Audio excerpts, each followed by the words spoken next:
Alors, bonjour à tous, merci pour votre participation au webinaire de jour. Nous avons donc le plaisir d'accueillir Benjamin Chevalier, qui est en charge du déploiement d'ateliers de sensibilisation aux achats responsables sur le territoire de l'Hérault et les départements limitrophes. Il vient nous éclairer aujourd'hui sur une problématique bien précise, comment répondre aux attentes RSE des grands donneurs d'ordre. Vous avez la possibilité de poser des questions sur le chat. Profitez-en, ça favorisera les échanges. Et vous pourrez donc retrouver ce webinaire sur nos réseaux sociaux et le repartager. Je laisse donc la parole à Benjamin et je vous remercie pour votre présence. Bonjour, on va passer effectivement à peu près une petite heure ensemble et puis on pourra effectivement discuter par la suite sur les différents éléments finalement qu'on va partager cet après-midi. Alors, je vais commencer tout de suite par vous projeter le support qu'on a préparé dans ce cadre-là. Du coup, on va parler effectivement d'achat responsable. Alors, à aujourd'hui, c'est réellement, on va dire, une clé de développement pour l'activité et une clé d'accès pour les PME et TPE du territoire. Alors, on parle effectivement ici d'un programme spécifique qui est le programme César, hein, qui prend un cadre effectivement dans ce collectif pour les achats responsables qui est déployé plus particulièrement dans l'Hérault, qui accompagne des acteurs publics et privés. Et donc, du coup, qui a aussi dans une deuxième partie de cet accompagnement aussi pour objectif de sensibiliser les PME et TPE sur ces demandes de plus en plus importantes finalement des grands donneurs d'ordre publics et privés en ce qui concerne les démarches RSE. Donc, je suis Benjamin Chevalier, je suis directeur du cabinet de conseil Améliore, qui est un cabinet de conseil basé à Téhéran, sur lequel on accompagne aujourd'hui des organisations de toute taille sur les problématiques d'achat et d'approvisionnement, avec pour objectif de les rendre plus performantes d'un point de vue environnemental, social et économique. On va parler ici effectivement aussi plus particulièrement de ce programme César, donc le collectif engagé dans les stratégies d'achat responsables. C'est un programme qui est suivi et organisé par la CCI Hérault, financé par l'ADEME et la région Occitanie, dont effectivement le cabinet Améliore est en charge du déploiement. Là-dedans, il repose sur deux grands piliers. Le premier pilier, c'est effectivement la prévention, c'est-à-dire le fait de travailler avec 30 grands donneurs d'ordre publics et privés sur le territoire de l'Hérault pour la mise en place de politiques d'achat responsables. C'est-à-dire qu'on accompagne depuis début 2022 des grands donneurs d'ordre pour leur permettre d'intégrer des caractéristiques environnementales et sociales dans leurs consultations, donc consultations privées traditionnelles, ou alors effectivement dans leurs appels d'offres. Et donc là, on rentre sur le code de la commande publique avec ses spécificités. De l'autre côté, et ce qui fait aussi tout l'intérêt finalement de ce programme, c'est que si on implique finalement des grands donneurs d'ordre et qu'on leur demande de mettre de plus en plus des demandes spécifiques en ce qui concerne des critères sociaux et environnementaux, de l'autre côté, il faut que les entreprises soient en capacité de pouvoir y répondre. Alors, au-delà du programme César, on le verra par la suite, c'est vraiment un enjeu qui devient de plus en plus prégnant pour la plupart des entreprises. Donc, vous le voyez effectivement en dessous, de grandes cibles sur finalement ce programme, la partie acheteurs publics et privés et de l'autre côté, les parties TPE, PME. On parle ici effectivement d'ISO 26000 de démarche RSE. Donc, on fait un petit rappel, mais je pense qu'aujourd'hui, et notamment les adhérents leaders sont particulièrement sensibilisés à ces sujets. On vient parler de la démarche sociétale des entreprises. Et j'ai repris ici ce qu'on considère aujourd'hui comme la base et un peu la référence, l'ISO 26000, hein, qui est au moins un indicateur commun sur lequel plusieurs centaines de pays sont engagés à travers 7 grands piliers que sont la gouvernance de la structure, hein, la manière dont finalement les diriger, le développement local et des différentes communautés, le respect des droits de l'homme, des droits humains, les conditions de travail et les relations dans le travail, la responsabilité environnementale, bien sûr, un sujet qui est souvent oublié, notamment quand on parle d'achat responsable, mais la loyauté des pratiques, la relation finalement avec ses fournisseurs et même ses concurrents sur le secteur, en tout cas ses compétiteurs. Et puis, de l'autre côté, effectivement, la question finalement relative aussi aux consommateurs, la manière dont on traite et dont on protège effectivement les consommateurs. Bon, petit focus très rapide, mais je ne voudrais pas effectivement y perdre trop de temps sur cette démarche RSE. Hein, quand on parle de ça, quand on parle de RSE, on parle bien de ça. Qu'est-ce que ça veut dire derrière ? Ça veut dire qu'à aujourd'hui, de toute façon, il y a une part de plus en plus prégnante, je le disais tout à l'heure, de demande RSE pour les PME-TPE. Globalement, les fournisseurs sollicitent de plus en plus les clients sollicitent de plus en plus effectivement les fournisseurs sur les orientations RSE qu'ils choisissent. On a ici effectivement une étude de la BPI de 2019, donc qui est relativement récente, avec 600 effectivement répondants sur fournisseurs, la parole est à vous, qui mettait en avant qu'effectivement plus de 70% des répondants sur cette étude-là avaient été sollicités par leurs clients sur les sujets de la RSE. On a des tailles de fournisseurs de plus en plus petites, donc toutes les tailles de fournisseurs finalement sont sollicitées, et on constate quand même une tendance à être encouragé par un contexte réglementaire, et on le verra tout de suite par la suite, un contexte réglementaire des lois qui pousse finalement les entreprises à agir sur le sujet. Globalement, on voit, les sollicitations, c'est déjà la satisfaction des critères RSE pour postuler un appel d'offres, la signature d'engagement propre, charte éthique, charte RSE propre aux clients, la déclaration des conformités aussi avec les principes des normes, des principes sociaux et environnementaux, le fait de discuter sur les sujets RSE lors notamment de la soutenance ou des échanges informels, la signature de critères ou de clauses, on le reverra notamment sur les marchés publics un peu plus tard.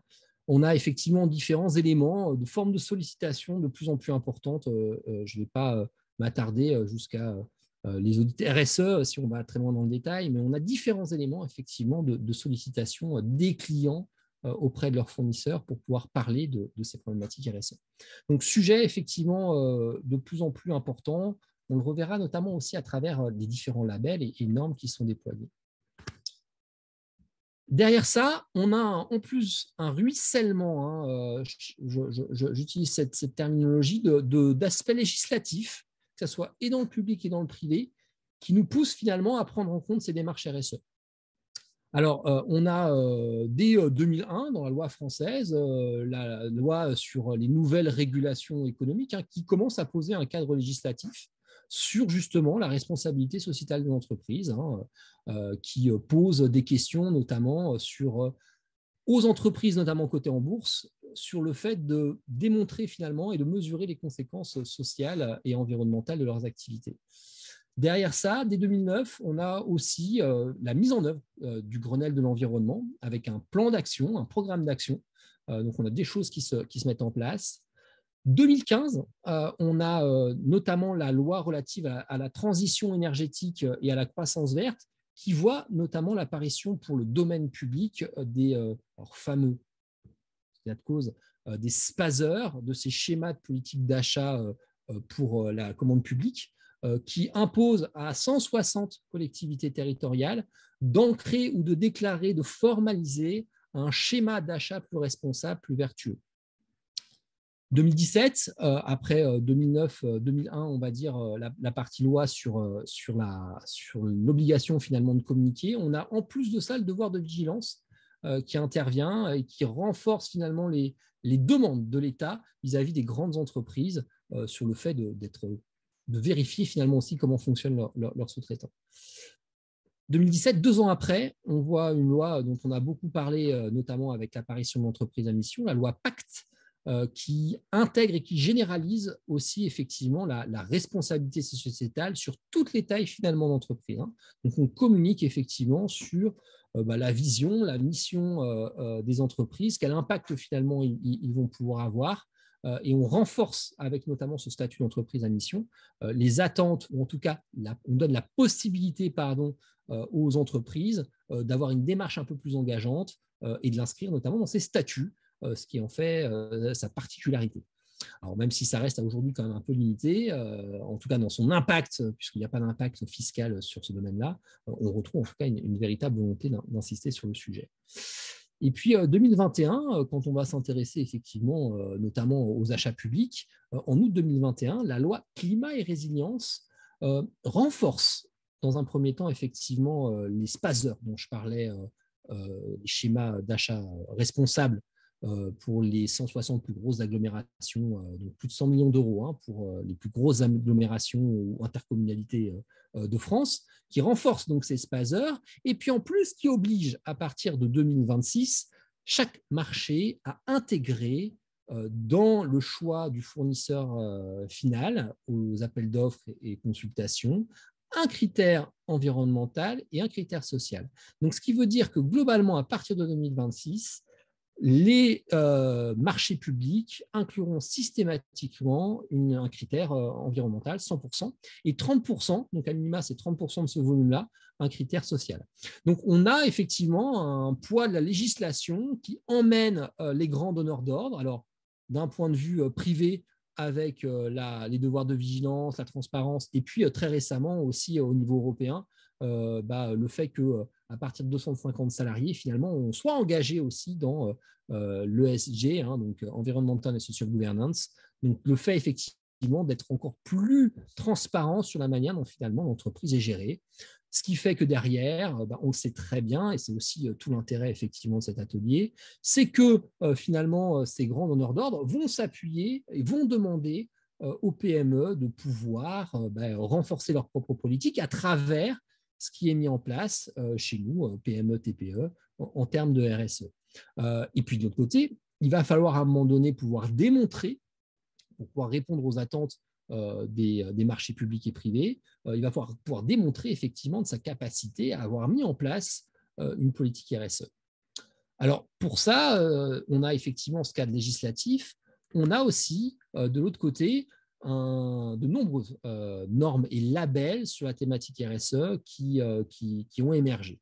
Alors, j'en ai 7, j'en ai rajouté un 8e, puisqu'on est en Occitanie, il est important quand même de mettre aussi en avant les entreprises du territoire.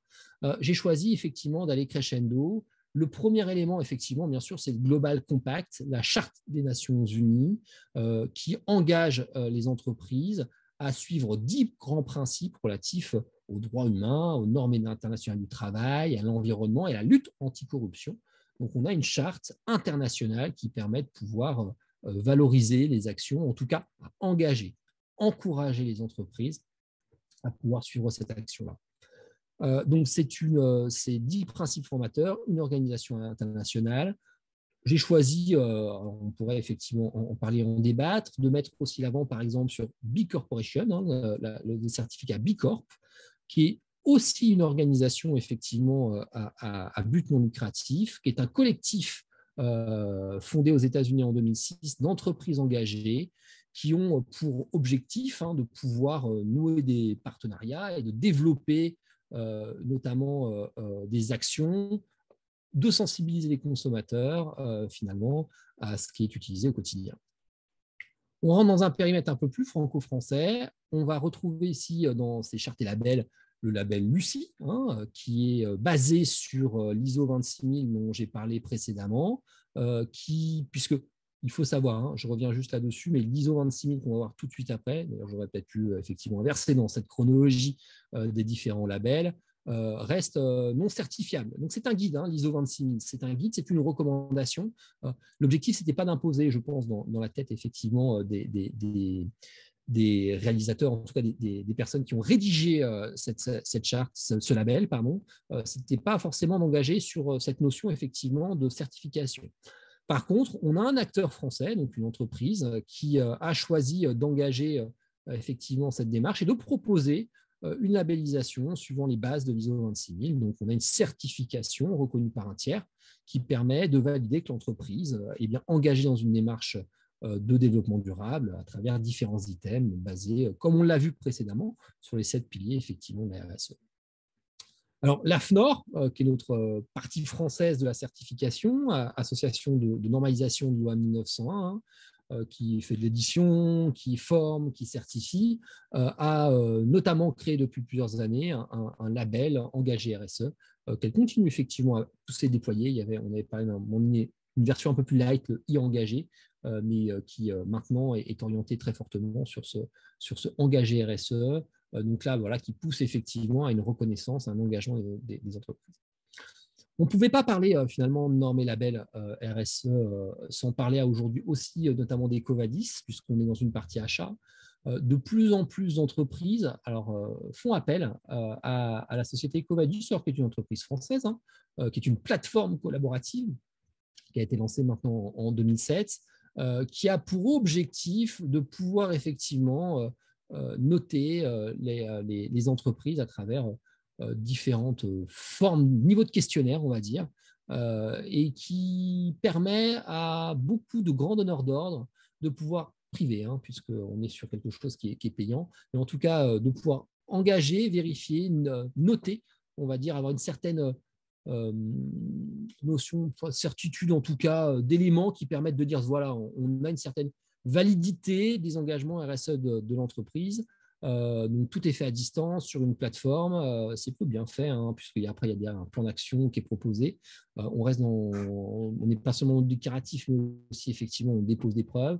Donc voilà, c'est plutôt effectivement un label, enfin un label, en tout cas une certification qui est de plus en plus employée par les grands donneurs d'ordre pour pouvoir vérifier que leur fournisseur soit effectivement engagé dans une démarche RSE.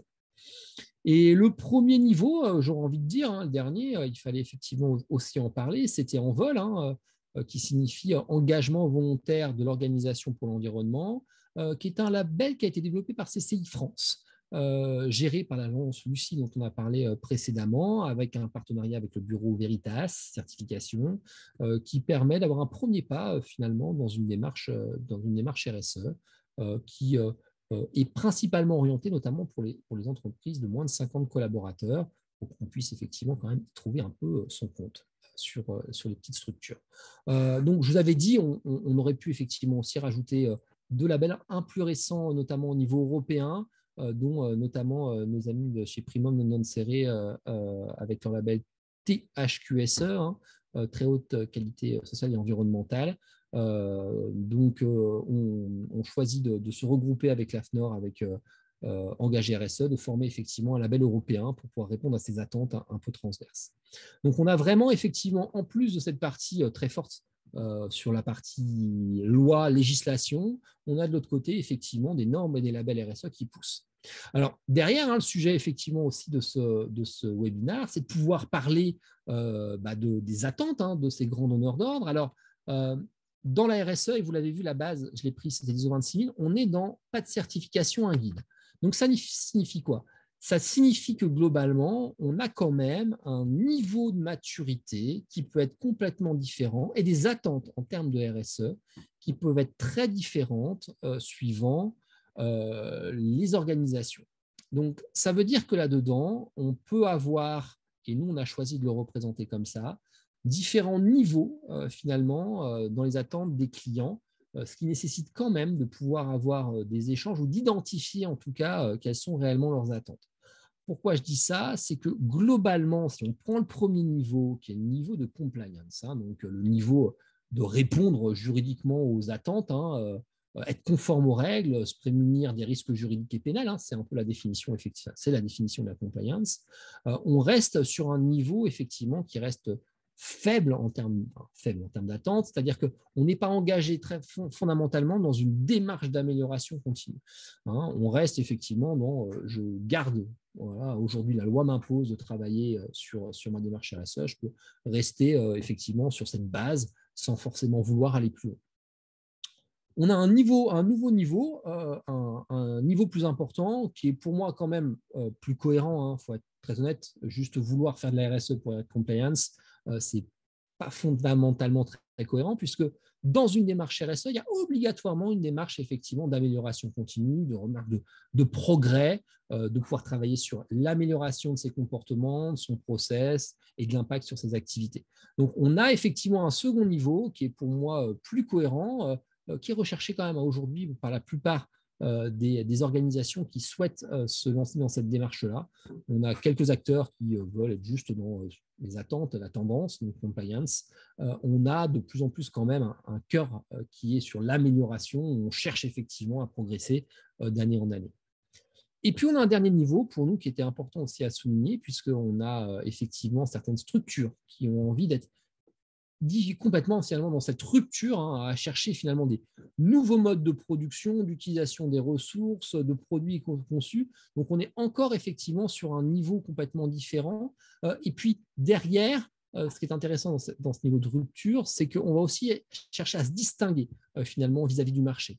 C'est-à-dire que sur son marché, on a envie d'être plus particulièrement leader et de faire que finalement sa démarche RSE soit un véritable outil notamment aussi de développement commercial bien sûr, mais de force et de conviction, et qu'on soit vraiment au cœur finalement du réacteur, de l'acteur qui va permettre effectivement d'améliorer cet impact environnemental ou social. Donc, important, c'est effectivement de pouvoir poser la question au client, quelle politique RSE vous avez mis en place, quels sont les objectifs que vous poursuivez, quel positionnement sur ces sujets, pour qu'on puisse avoir un maximum d'informations et répondre convenablement. Alors, derrière ça, l'idée aussi, c'était de pouvoir quand même avoir un panorama des attentes finalement de ces acheteurs en termes effectivement de RSE. L'idée, c'était de dire, voilà, globalement, si je devais effectivement travailler quelques items en particulier, sur quoi il faudrait que je m'arrête pour pouvoir répondre un maximum aux attentes ou aux demandes. Donc, on a choisi, nous, de travailler à travers 5 items.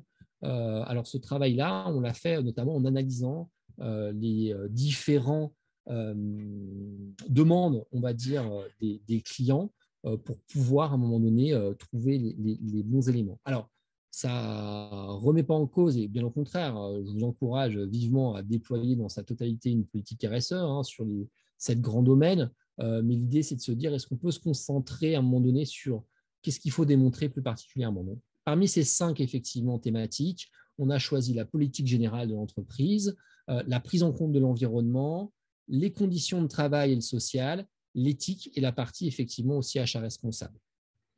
Donc, on va les détailler petit à petit pour voir quelles sont les grandes lignes finalement qu'on va retrouver dans chaque item.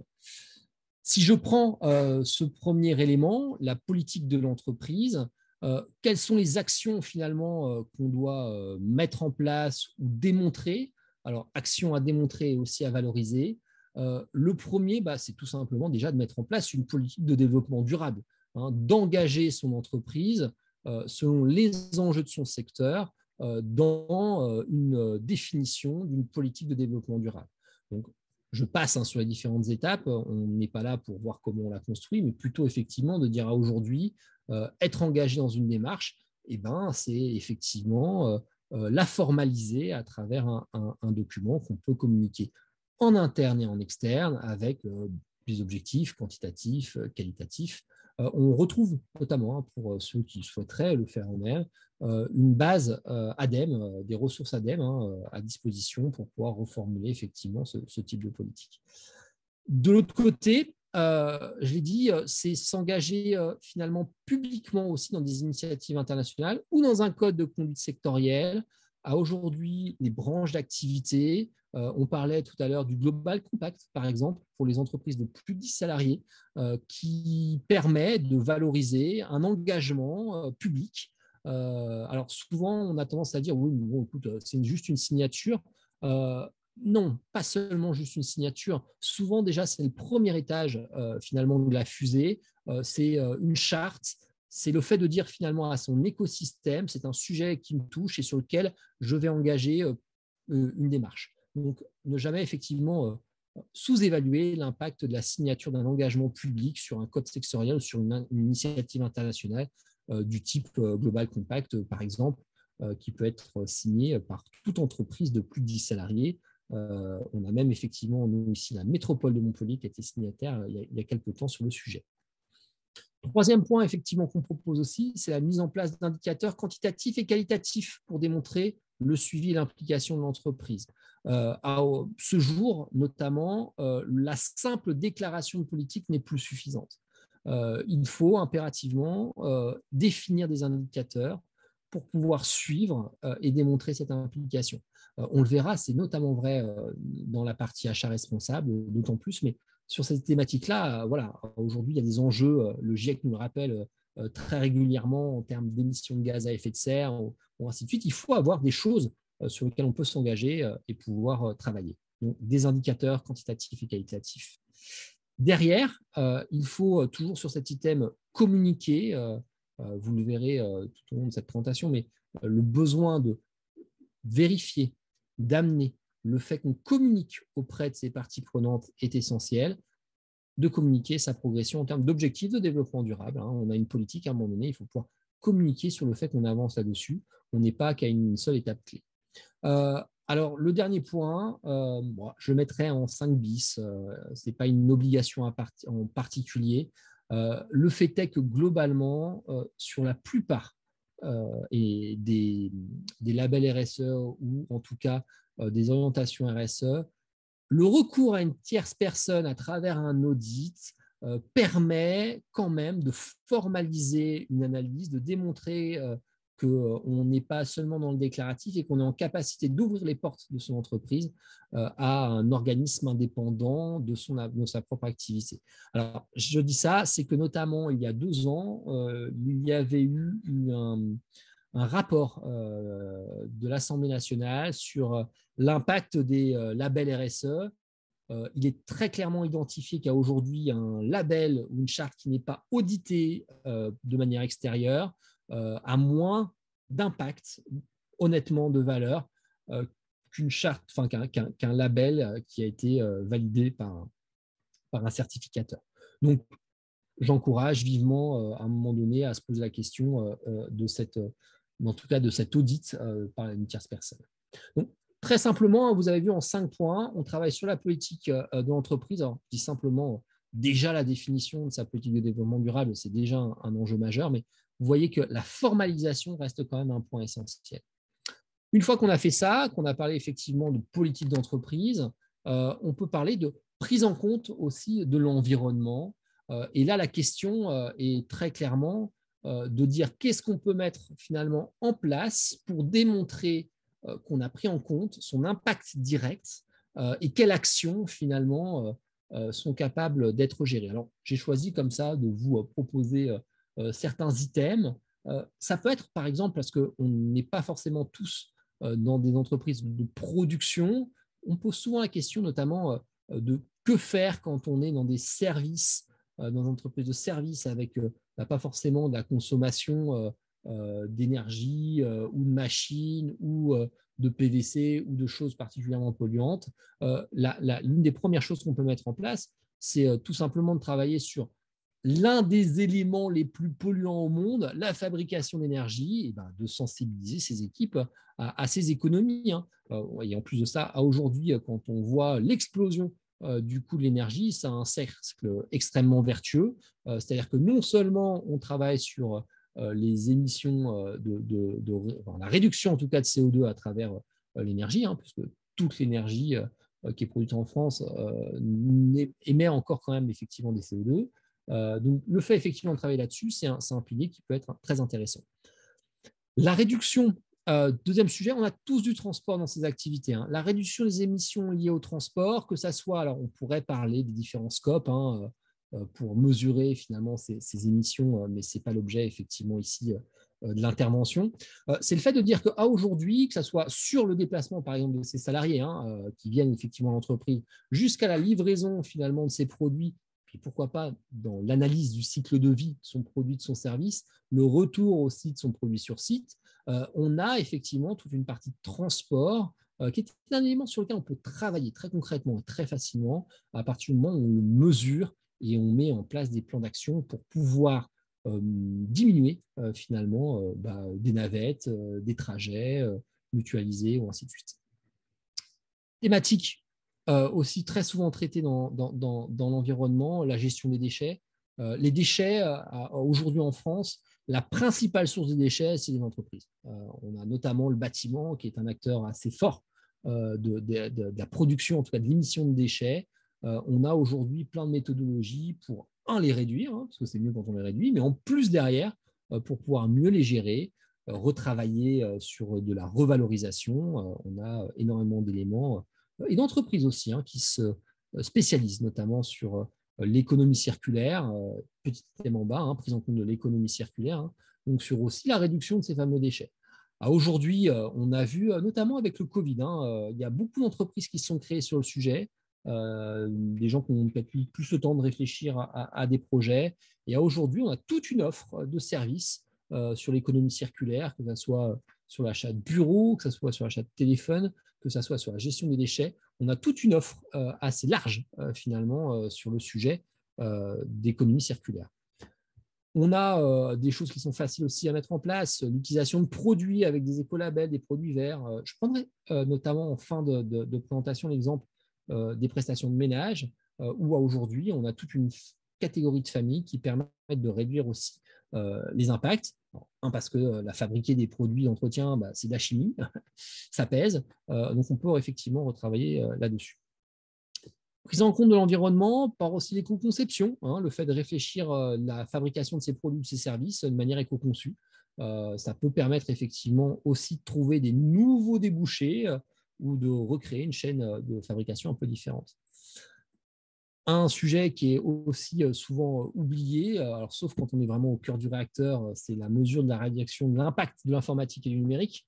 On sait aujourd'hui que le numérique représente quasiment 4% des émissions de CO2 sur la planète. Alors, pas uniquement par le stockage, c'est un point, mais notamment par la production de tous les appareils qu'on utilise au quotidien, qui représentent 75% quand même des émissions de CO2 sur cette partie numérique. Et puis, bien sûr, on pourra parler de la création de sites Internet, de l'éco-conception numérique. En plus de ça, c'est un secteur qui n'arrête pas de progresser. C'est pour ça qu'on surveille avec peut-être un peu plus d'attention. En tout cas, il faut être conscient dès maintenant. Donc, effectivement, le poids du numérique, il y a des choses très simples à mettre en place. Mesurer, par exemple, la performance de ce site Internet et de voir un peu comment il est classé. Aujourd'hui, il y a des index sur le sujet. Dernier item, dont je parlerai effectivement sur la prise en compte de l'environnement, sur des choses qui sont faciles effectivement à mettre en place, c'est les plans de réduction de consommation d'énergie. Alors, comme on l'a vu tout à l'heure sur la sensibilisation des équipes aux économies, ces plans de réduction, quand on voit de toute façon à aujourd'hui en plus l'explosion du prix de l'électricité et du gaz, mais pas que de l'essence pour les déplacements, il est évident que ces secteurs-là, de toute façon, le prix de l'électricité ne cessera effectivement de progresser. La demande ne cesse de progresser, elle ne va pas s'arrêter, notamment demain, en plus avec l'autre solution qui est l'hydrogène, qui va nécessiter des capacités de production d'électricité pour pouvoir continuer à le faire. Donc, de toute façon, à aujourd'hui, notamment économiquement parlant, il est fortement intéressant de s'intéresser à ces plans de réduction d'énergie. Donc, globalement là-dedans, si on consomme moins, on émet moins. Donc, un sujet effectivement sur lequel on peut retravailler sur la notion de prise en compte de l'environnement dans sa politique RSE. Troisième sujet, sujet en plus cher, puisque je vois que Lilian est connecté, cher à Lilian, des conditions et les relations de travail. Je les ai catégorifiés en trois grands axes. Le premier, effectivement, le risque et la santé, l'évaluation, pas l'évacuation, l'évaluation de la qualité de vie au travail, la formation des équipes, qui est un indicateur qui peut être facilement utilisé, mesurable en plus par les experts comptables, la mise en place de mesures préventives, autre exemple qui est parfois mesuré dans certains indicateurs, la couverture en soins de santé ou l'accès effectivement aux soins de santé, qui fait partie en plus depuis maintenant plusieurs années des obligations salariales, patronales. Pardon.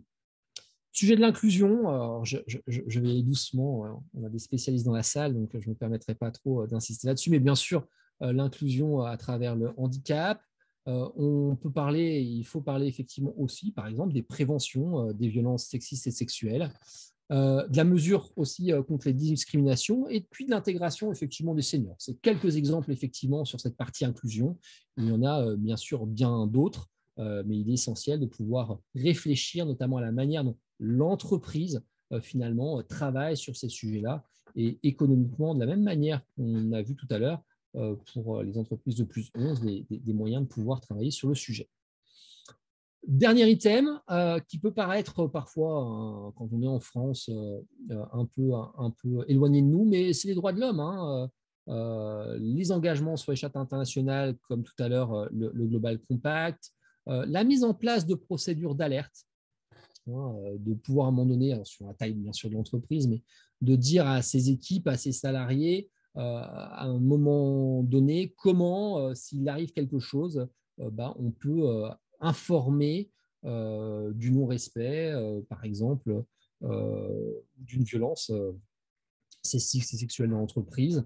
En tout cas, qu'il y ait un créneau qui soit bien déterminé pour pouvoir prévenir d'éléments allant à l'encontre des droits de l'homme. On pourrait parler aussi, et c'est très présent par exemple dans le bâtiment, des risques liés tout simplement à l'éthique dans les affaires, au pot de vin.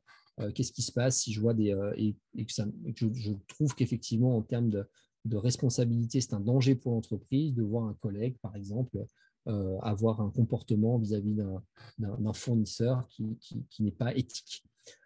Derrière ça, bien sûr, ça passe par l'identification des différents risques dans l'entreprise. Et ça, aujourd'hui, bien sûr, les engagements, notamment à travers les documents uniques, nous permettent d'avoir des choses assez claires dès le départ. Donc voilà, engager effectivement des actions en faveur de la qualité de vie au travail, mettre en place des plans de développement des compétences des salariés, une politique sociale et sociétale qui soit volontariste et notamment favoriser l'inclusion, sont des éléments qui permettent effectivement de lancer des bons indicateurs auprès de ses fournisseurs en disant que ce sujet-là dans mon entreprise est bien traité. Donc ça fait vraiment partie effectivement de plus en plus des attentes des différentes entreprises. Sujet qui m'est cher, qui est effectivement l'éthique et les pratiques dans une relation commerciale. Donc la lutte effectivement contre la corruption, la mise en place de codes de conduite, de pratiques notamment anticoncurrentielles, de réglementation. Et puis aussi, on peut aborder, et on aborde ce sujet-là, de la sécurité aussi de l'information, de la sécurité des données, des clients, des collaborateurs, mais plus particulièrement, cette partie éthique dans les affaires, mais de diffusion des données qu'on aurait pu avoir, notamment à travers d'autres sources. On a effectivement là-dedans un point qui est important de prévention de ces équipes et de voir comment dans son entreprise, finalement, on met en place les outils pour pouvoir se prémunir de ces différents risques. Alors, j'ai un sujet que j'adore en ce moment, j'adore, malheureusement non, mais qui est effectivement le sujet de Orphea, sur cette entreprise donc, qui accueille des personnes âgées là-dessus, qui était d'ailleurs excessivement bien notée sur ces notations RSE à travers les différentes instances. Donc, ce qui veut dire que parfois, il faut limiter quand même et avoir une vision un peu critique de ce qui peut être fourni dans ces labels et ces chartes. Mais on a encore eu effectivement aujourd'hui des informations concernant la manière dont les rémunérations étaient construites à travers différents sociétés écrans, des groupements d'achat. On voit aujourd'hui effectivement que c'est des sujets que les consommateurs finaux, que ces salariés, que les différentes parties prenantes de l'entreprise n'arrivent plus aujourd'hui à accepter. Donc un sujet effectivement de gestion de la corruption des codes de conduite et de la sécurité de l'information qui est essentiel. Dernier item, c'est la manière dont finalement nous, entreprises, on gère soi-même les achats responsables. Qu'est-ce qu'on met en place dans sa propre chaîne d'approvisionnement? Et bien sûr, l'idée là-dedans, comme vous l'avez vu précédemment, dans tous les cas, c'est de pouvoir le formaliser et le quantifier. Donc, une politique d'achat responsable, qu'est-ce que c'est? On reviendra très rapidement après dessus sur l'exemple. C'est une politique d'achat qui intègre des critères environnementaux et sociaux, qui a identifié ces risques RSE, bien entendu, sur ses fournisseurs, mais qui a identifié finalement les actions sur lesquelles elle pouvait travailler et quels étaient les critères finalement qu'elle allait reconnaître ou solliciter. Donc, des critères environnementaux sociaux, des actions concrètes, la signature de code de conduite fournisseur dont on vient de parler, des clauses dans les contrats, à un moment donné, des conditions d'achat. Est-ce que j'ai des clauses environnementales et sociales dans mes contrats? Est-ce que j'évalue mes fournisseurs, au-delà du triptyque habituel, délai de paiement, qualité, conditions de service? Donc, effectivement, d'avoir la totalité de ces différents éléments. Et puis, ce qui est aussi souvent mesuré, c'est la formation pour les acheteurs. Est-ce que mes acheteurs aujourd'hui dans l'entreprise, alors acheteurs si j'en ai à proprement parler, ou alors effectivement personnels, salariés qui sont en position effectivement d'achat, est-ce qu'ils sont formés effectivement aux pratiques, est-ce qu'ils ont une sensibilisation éthique, Est-ce qu'ils sont en capacité d'identifier les critères environnementaux et sociaux auprès de leurs fournisseurs? Toute une série effectivement de questions qui nécessitent à un moment donné une montée en compétences des acheteurs à travers ces formations. Donc, un côté effectivement politique d'achat et puis de l'autre côté, des indicateurs de pilotage. Hein. Comme j'ai dit tout à l'heure, hein, on reste parfois et de plus en plus d'acteurs disent que c'est bien d'avoir identifié et de s'être inscrit effectivement dans une politique, hein, d'avoir déclaré une politique, mais derrière, il faut avoir des indicateurs. Ce qui est souvent un peu plus complexe. Alors, un peu plus complexe. L'identification des indicateurs peut rester complexe, mais on en trouve toujours qui soient adaptés. Et c'est ça aussi l'enjeu du choix de ces indicateurs, c'est que ce soit des indicateurs qui soient adaptés, qu'on puisse mettre à jour facilement et qu'on puisse avoir facilement aussi en données. Donc, première chose, effectivement, en tant qu'indicateur, c'est l'évolution de ses propres fournisseurs aux enjeux RSE, de savoir typiquement dans son propre portefeuille de fournisseurs, il y a déjà des gens qui font des choses. Hein. Est-ce qu'ils ont une politique? Est-ce qu'ils ont des engagements? Un peu de la même manière dont on vient de le voir. Des reportings sur les actions menées. Hein. À un moment donné, si j'ai fait des choses, il faut que je puisse effectivement le dire, le déclarer. Des indicateurs de suivi sur des plans d'action. Derrière, on a besoin, quand on a décrit une politique d'achat, d'avoir mis des indicateurs et de voir, puisqu'on a une démarche d'amélioration continue, de mettre en place effectivement un plan d'action qui permet d'être mesuré, d'évoluer et ainsi de suite. Donc voilà globalement ce qu'on peut mettre en termes de grosses attentes de plus en plus importantes chez les grands donneurs d'ordre publics et privés. Quelle est finalement votre politique générale? Quels sont, je le reprends, comment vous prenez finalement en compte la notion d'environnement dans votre activité? Qu'est-ce que vous mettez en place pour pouvoir réduire votre impact? Qu'est-ce que vous travaillez en termes de conditions et de relations de travail? Sujet éthique dans les affaires, puisque derrière, on veut savoir comment vous luttez et comment vous prenez en compte cette notion de corruption ou de sécurité de l'information. Et puis, comment vous-même, vous avez une politique d'achat responsable qui permet d'envoyer un message à vos fournisseurs qui soit un peu plus fort. Donc concrètement, on a choisi de pouvoir vous présenter un exemple de politique d'achat responsable. Alors, on l'a choisi notamment par rapport au référentiel de l'ADEME qui proposait effectivement des exemples concrets et mesurés sur notamment une entreprise de ménage. Donc, je trouve assez intéressant de reprendre cet exemple-là. Avant toute chose, effectivement, il faut quand même se dire que l'achat responsable, et j'ai repris la définition de l'Observatoire des achats responsables, hein, une association française, qui dit que acheter responsable, c'est intégrer un esprit d'équilibre entre parties prenantes, entre les exigences, les spécifications et critères en faveur de la protection et de la mise en valeur de l'environnement, du progrès social et du développement économique. Faire des achats responsables, ça ne veut pas dire qu'on sacrifie complètement la performance économique, mais qu'on prend aussi en compte le fait de garantir la pérennité de l'activité. Hein. Aujourd'hui, une entreprise, une organisation qui n'est pas pérenne ne peut pas derrière travailler sur son axe environnemental ou son progrès social. Donc, l'acheteur reste toujours effectivement dans cette notion d'efficacité, d'amélioration de la qualité des prestations et l'optimisation des coûts globaux. De plus en plus, on voit dans les demandes des grands donneurs d'ordre, cette notion de coût global apparaître, en tout cas prendre de plus en plus de place. Si je reprends par exemple les acheteurs publics, le code de la commande publique de 2019, dont je n'ai pas parlé, j'aurais pu en parler d'ailleurs précédemment, mais qui fait suite à ces réflexions de 2015, notamment du Grenelle de la loi sur l'environnement, précise et demande aux acheteurs publics de prendre en compte les coûts globaux. Alors, vous me direz, une fois que c'est dans l'appel d'offres, c'est un peu trop tard, il faut pouvoir intervenir avant.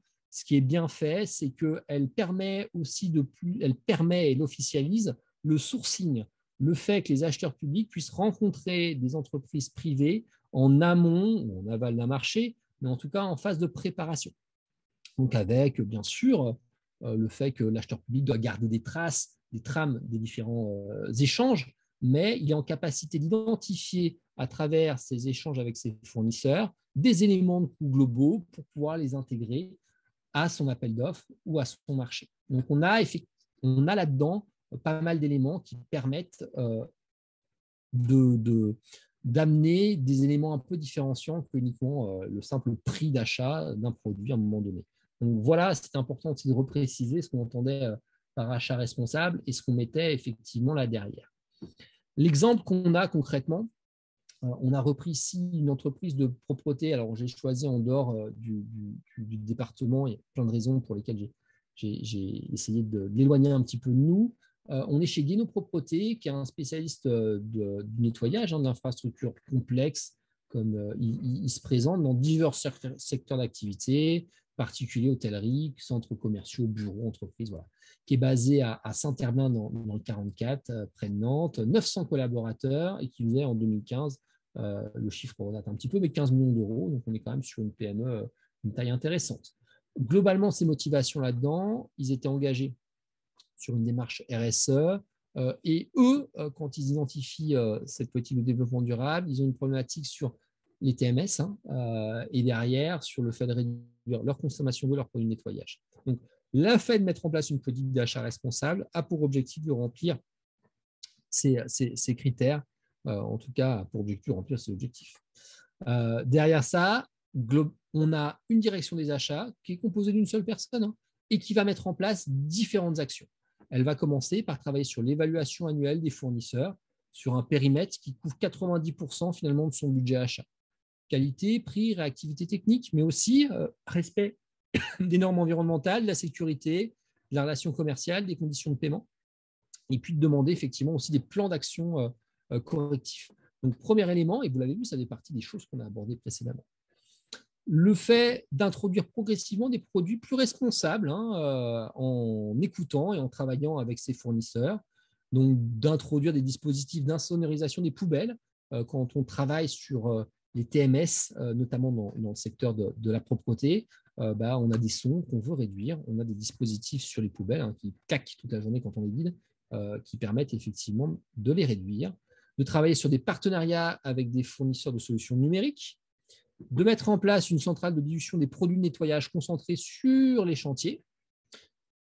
Ils ont aussi acheté des véhicules de nettoyage et d'entretien électrique et du matériel adapté au travail de jour pour les collaborateurs et de déployer du matériel d'entretien ergonomique, de référencer des produits contenant, de ne plus travailler avec des produits contenant des agents cancérigènes.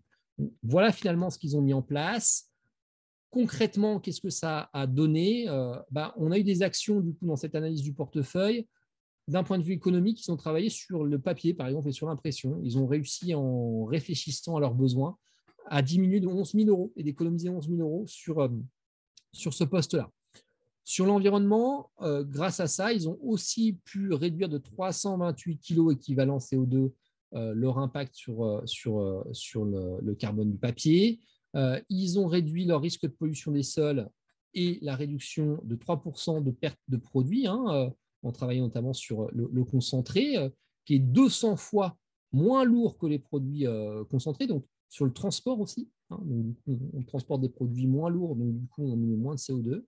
D'un point de vue social, ils ont retravaillé sur la réduction des risques TMS avec la pénibilité au travail, en travaillant sur le matériel. On parlait des poubelles, mais sur les manches à balai, par exemple, sur des choses un peu différentes. Ils ont aussi, sur la QVT, essayé de trouver et de travailler sur un meilleur équilibre vie professionnelle et vie personnelle, grâce au travail en journée notamment. Et globalement, on le voit, 54% des sites ont pris cette démarche, ont mis en place cette démarche, donc 561 clients. Donc, on parle alors du fait d'éviter effectivement de travailler s'adapter en tout cas aux demandes des collaborateurs. Et pour ceux, effectivement, que ça arrange de travailler plus tard dans la journée plutôt que d'arriver le matin, comme c'était traditionnellement fait. En termes de productivité, ils ont permis d'avoir des contrôles qualité sur les prestations sur site supérieurs.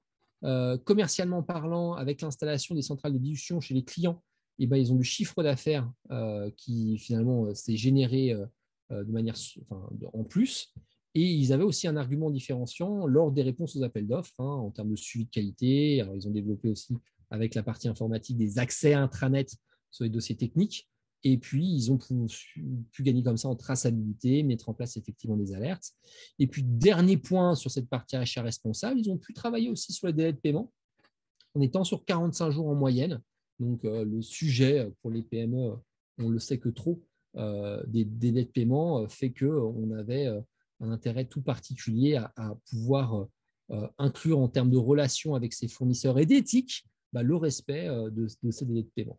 Donc, voilà un peu finalement comment se transpose une politique d'achat responsable dans une entreprise et les différents impacts finalement que ça peut avoir. Je vous ai gardé un petit focus, ce petit exemple-là de comment on peut travailler aussi sur la diminution finalement, la diminution et en tout cas améliorer son impact sur la partie achat de prestations de ménage. Ici, il y avait déjà cette réflexion d'éviter la surqualité. Est-ce que j'ai besoin d'autant de prestations que ça?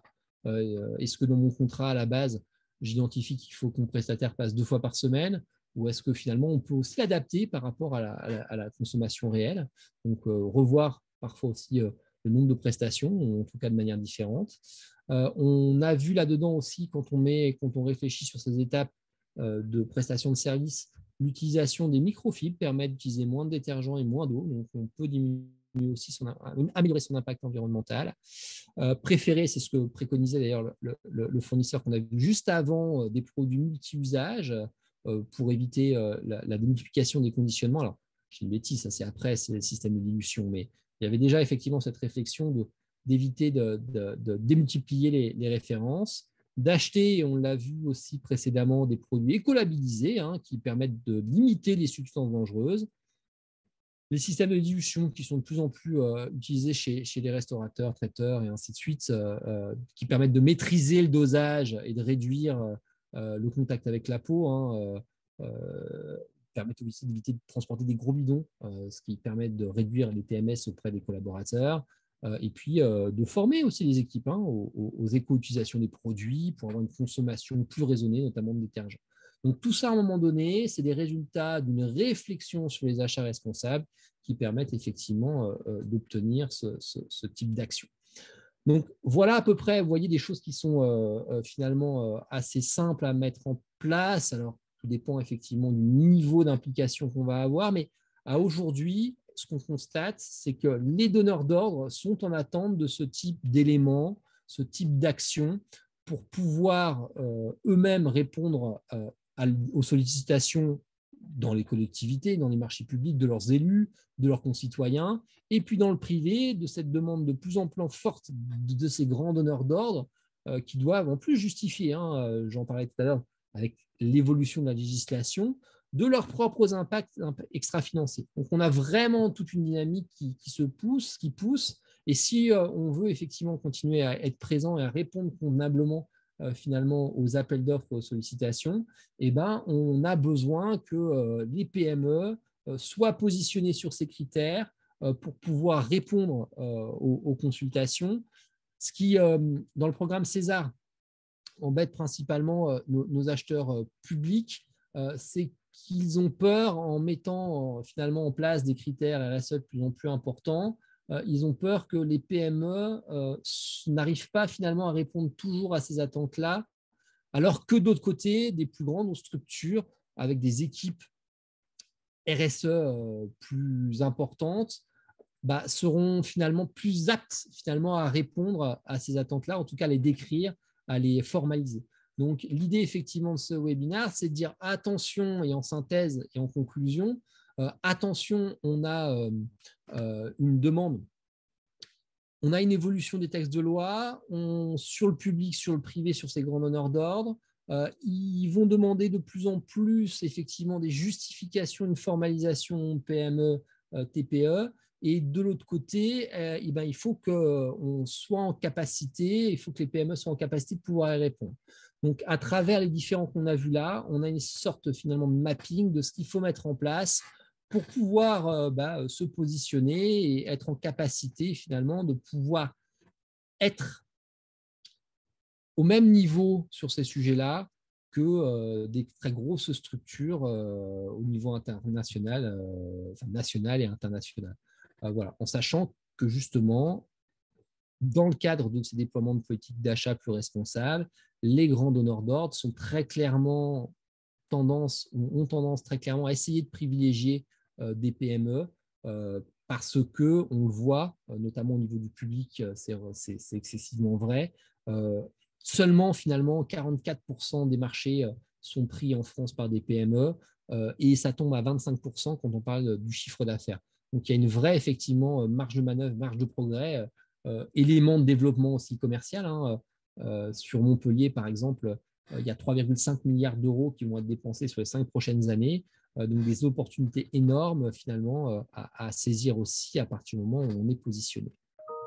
Voilà pour moi ce webinaire. On a du temps, je suppose, peut-être encore pour échanger ou discuter. Je reste à votre disposition si vous avez des points que vous voulez réaborder.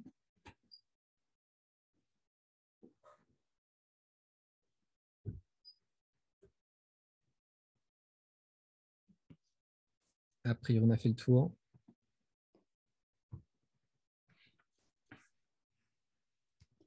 N'hésitez pas, si vous avez des questions pour Benjamin, en profitez-en. Bonjour Benjamin. Bonjour Julien. Non, pas de questions, c'est gentil. Non, mais c'est toujours intéressant d'avoir toujours l'approche. Le fait que ça soit en vidéo, ça permettra aussi de le diffuser plus largement. De toute façon, on est sur les mêmes enjeux, toujours les mêmes questions. Comment valoriser son engagement, comment répondre à tout ça. Ouais, exactement. Exactement. Eh bien, écoutez, merci pour tout du coup. Merci à tous. Et puis, écoutez, à votre disposition si vous voulez poursuivre les échanges ou qu'on réintervienne. Voilà. Il n'y a pas de souci. N'hésitez pas si vous avez besoin du contact de Benjamin, si vous n'avez pas pu le prendre sur la dernière slide. Et vous retrouverez du coup cet webinaire en ligne sur nos réseaux. N'hésitez pas d'ailleurs à la repartager. Merci beaucoup. Merci. Bonne journée.